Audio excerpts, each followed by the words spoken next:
Alors ici on a installé un hêtre, un mélange de hêtre et de chêne pour reconstituer de la hêtraie chaînée acidiphile, emblématique de la Bretagne.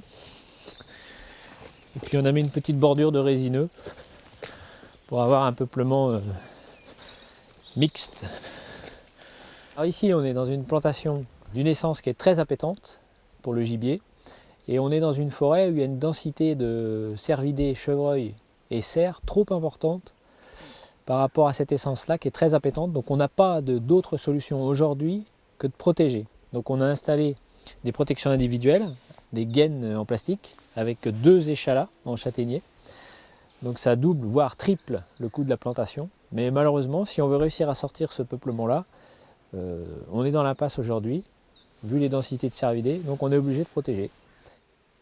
On préférerait installer les plants dans du recru et puis avoir des densités d'animaux moins importantes pour réussir à renouveler ce peuplement-là sans protéger. Ça nous coûterait moins cher, ce serait plus esthétique et les animaux auraient davantage accès à la nourriture, mais aujourd'hui on ne peut pas.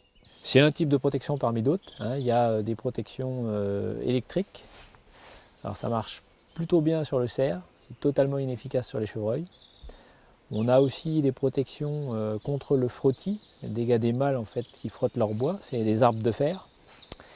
Et puis on a aussi un produit répulsif qui pour l'instant est très efficace, c'est un produit à base de graisse de mouton, le tricot, qu'on pulvérise 2 fois par an et qui est assez bluffant pour l'instant, notamment sur les résineux. On a de très bons résultats. Donc il y a une panoplie importante de protection. Aujourd'hui c'est la règle, demain on aimerait bien que ce soit l'exception.